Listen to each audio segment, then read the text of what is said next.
Welcome to another episode of Bigger Than Sports. I'm your host, Chris Williamson, and joining me for this week's episode is none other than Super Bowl champ Buccaneers defensive coordinator and former Jets head coach, Todd Bowles. And Todd, congratulations on the Super Bowl victory. As you look back on what your team accomplished in that Super Bowl game, and especially your defense, how rewarding was that game? And then did you envision this moment when the season started?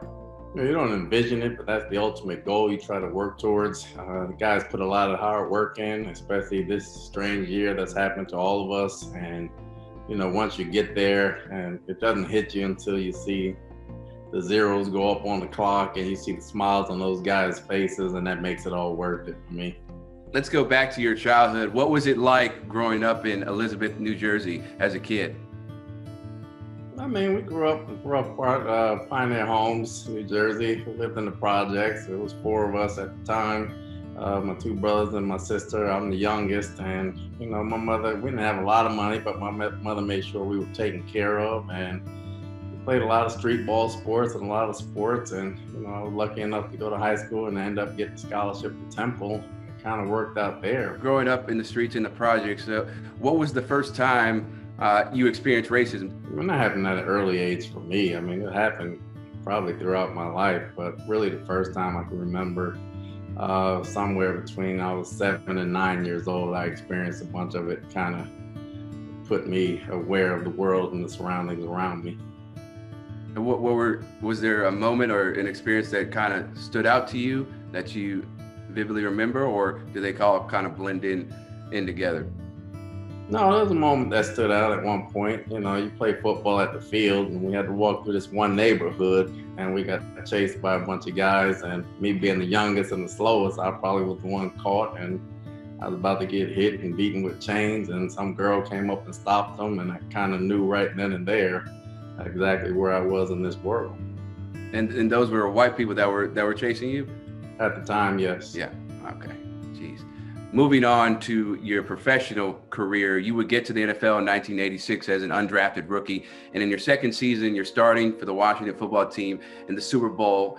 In that game, Doug Williams became the first Black QB to start a Super Bowl, and he went on to win the MVP of that game as well. At the time, during that moment, Todd, did you realize the magnitude of what was going on? No, I was really just focused in on the moment. It was all a blur from that standpoint. As far as we were concerned, we had a great quarterback that knew how to play football, and we went in the game trying to win it.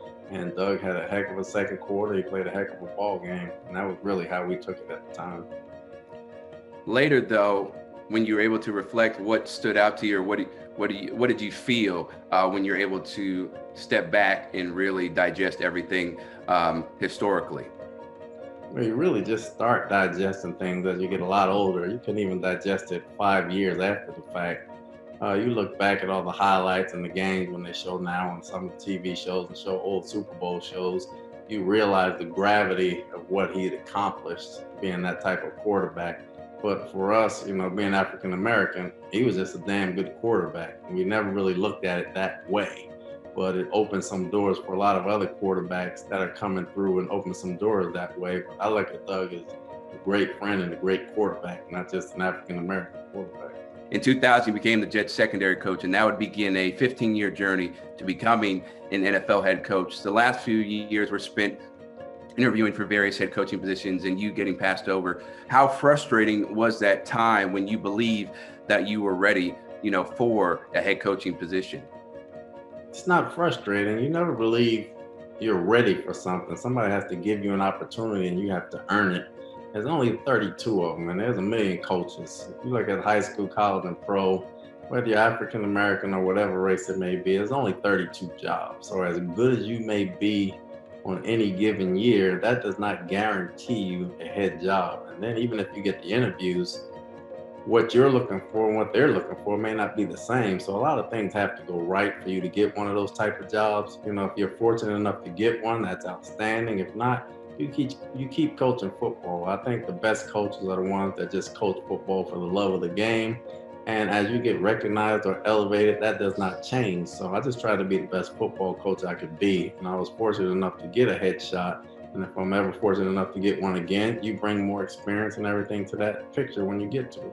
And speaking about when you got your first head coaching job, with the Jets in the winter for 2015, just the second Black head coach in team history.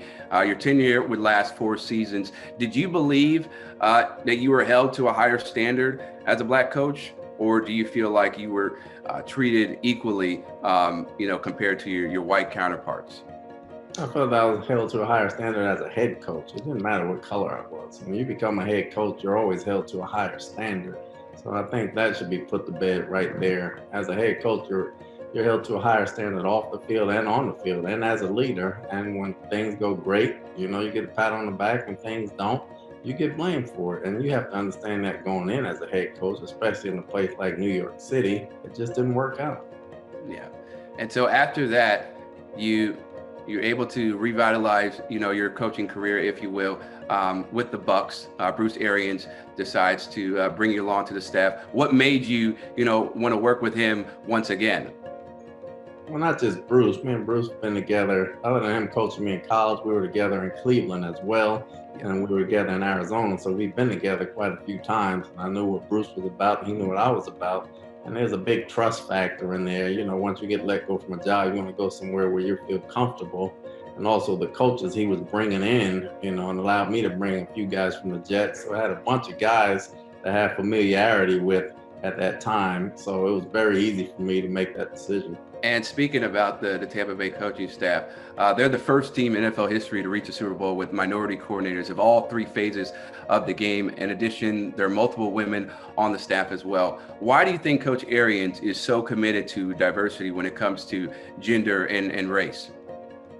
He believes in giving everyone a fair shake, but believe me, Bruce is not going to give you a job if he doesn't think you're capable of doing it. I mean, he looks at performance first, and then after that comes everything else. So he didn't hire us because we were women or African American. He hired us because we were good coaches, and we have spent part of his past with him as far as him going forward. And he trusted us completely, and we trusted him completely. But he's trying to set an example, of diversity in the league when there's a lot of talk going around. There's a lot of people that talk about doing things and talk about this and talk about that, but he's one of the only few that's doing something about it. And he's not going around beating his chest or parading it. He's just doing it on his own, and everybody's taking notice. That's an interesting point you make, because I'm wondering if you have any insight into why, more NFL coaches don't follow Bruce's model when it comes to building out a staff with as much diversity as possible. Like you said, it's hiring the best candidates at the end of the day. Well, it's all about familiarity for the most part. You hire the people you've been around, that you coached with, and Bruce's experiences, he's been around a lot of diverse coaches. So he's run across all walks of life. So he gets a chance to see and do some of those type of things. And after the Super Bowl, Todd, there was a reporter who mistook Byron Leftwich for you. What were your thoughts on that moment? I told Byron I thought he should have answered the question for me. All you can do is laugh. You can't. Some people know sports and some people don't. All you can do is laugh. You kind of know. It's not the first time I've been mistaken for somebody else, believe me. Well, the one person that I would say who looks more like you, it would be Bunny Colvin from The Wire. I'm sure you've gotten that. I was told that I was actually mistaken for him in the airport one time, and I tried to tell somebody I wasn't him. They wouldn't believe me, so they made me sign an autograph. Did you sign your actual name, or did you sign? No, I signed Bunny Colvin's name. Okay. Moving back to serious topics, with what you were able to accomplish this year in Tampa, your name was at the forefront of coaching opportunities, but nothing came to fruition. So how do you handle that when your name is out there, but nothing materializes? You don't try to handle it. We won a Super Bowl. That's the biggest thing we can come about. You coach in this league to win the Super Bowl. Whether you're an assistant coach or a head coach, you coach to win at the highest level and prove you're the best. We got to that plateau this year. We proved we were the best. We won the Super Bowl. Nothing could ever top that. You can't do nothing about your name being out there and all the politics that go beside that. You just have to get the right opportunity. And do you have any conversations, with Byron Leftwich or Eric Bieniemy or Leslie Frazier about not receiving jobs, or do you kind of stay locked into your own mindset? I talk to Byron all the time. We talk about it all the time because he's younger than me. So I'm just teaching him the tale of the tape and the rules of the game and how to handle himself, because he's a good coach in this league and he's going to be a great coach in this league for years to come. We all have the same stories and understand the same things. But again, for all of us, it's about being the best coach. You want to be looked upon as a very good coach, not a very good coach of color. We know what color we are. Believe me, I know what color I am. I get up every day and I know what color I am. I'm proud of that, and I wouldn't change it for nothing in the world. But we just coach ball. We try to be the best ball coaches we can be. Yeah, that's very, very well said. And is it tough for you to speak your mind honestly about this situation for fear of how you'll be viewed in a different light from general managers and owners? Or do you feel like you can passionately speak and still get the opportunities that you deserve? I can speak on it. I'm very honest with speaking. I'm very honest with myself. I'm very honest with a lot of people around me. And if anybody that knows me, they know I don't pull a lot of punches. And if you ask me something, I'm probably going to tell you. Again, there's 32 of them. You can make an argument for and against it with blue in the face. Do some things happen? Yes, some things happen. Are they going to change? Okay, we can say they're going to change. We keep making narratives and we keep trying to do things here and there, but does it change? No, it really doesn't change. So you concentrate on your job. You try to do the little things. You try to help the people become better coaches that are under you. And you try to be the best coach you can be by example. And hopefully that opens eyes and changes some things. What do you believe is the solution to seeing more Black head coaches? And I hate to ask it because, it's not really on you as Black coaches and other minorities, more so on the owners. But since the owners don't have to really talk to anybody, we're kind of forced to, ask the people that shouldn't really have to be asked these questions. I wish I had that answer. Honestly, I think the coaches, especially the African-American coaches, are probably tired of getting asked the question. Yeah. Everyone sees what we see, then what does everyone else think? We can talk about it till we're blue in the face, but until everybody else talks about it and everybody sees there's a problem, you keep asking the same people instead of applying what everybody's own opinion is. Okay, you've heard ours till we're blue in the face. You probably can play every one of ours and they'll probably end up sounding the same, like a broken record. Press rewind and play. Other than that, you gotta just do your job. There's a fight every year.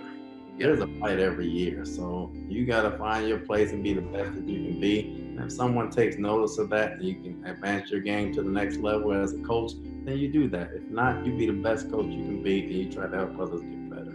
Right.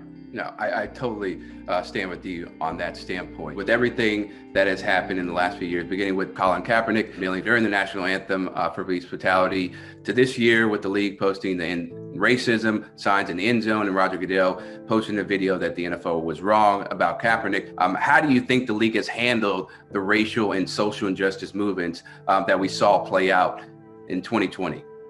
Everybody's saying the right things. There's good people in this league. Whether they're African American, whether they're white, Spanish, Mexican, there's some good people in this league. Everybody's not a bad person. You can only handle things that you can handle. Everybody in the nation sees what's going on. It's not just the NFL, it's the country. It's the country. Until we can get better leadership from the top all the way down and things start to change, nothing else can really change. And I got 3 boys that I got to go raise and try to get through to some manhood, and that's tough every single day. Speaking about your boys that you mentioned, what are those conversations like when you describe to them how they have to conduct themselves, in America, where they're often viewed, as a threat more so than as a, American, is trying to make the country better? Well, I don't teach them how to conduct themselves. I try to raise them the right way, and I try to lead by example. So every time I'm doing an interview or anything like that, I'm talking to them, not just talking to you right here. You try to raise them the right way. You don't tell them how to conduct themselves. They know how to conduct themselves. They're mannerable. They understand. They haven't gone through a lot of the rough things I've gone through because they didn't grow up as poor as I did, but you don't want them to. You always want your kids to have a better life than you had. You try to raise them the right way, and you treat I have great black friends, I have great white friends. Some people I can't stand either way, and I'm sure everybody's like that. And you try to raise it that way because my mother didn't raise me like that. So I'm going to raise them and try to raise them the same way so they make good choices in life. What can people do right now, Todd, to make tangible change to help end police brutality and racism? Well, everybody's already communicating. Everyone's communicating. There's some great policemen in this world. And there's a lot of racist people in this world. You can't control that. All you can do is try to get better day by day. You meet a person, you don't have to give them the benefit of the doubt one way or the other, but everyone's different, and you learn to trust some people, and some people you don't learn to trust. There's got to be continued communication. There's got to be laws that come around eventually, and we just have to keep growing as a nation. You try to help everybody you can. You don't have to advertise. I don't have to go on the paper and say I've helped somebody out. You try to help everyone that you can, that you cross paths with, and if everybody had that thought process, we'll be better as a country.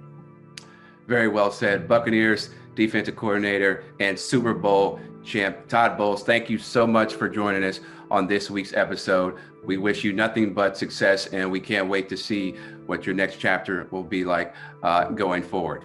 Appreciate it, Chris.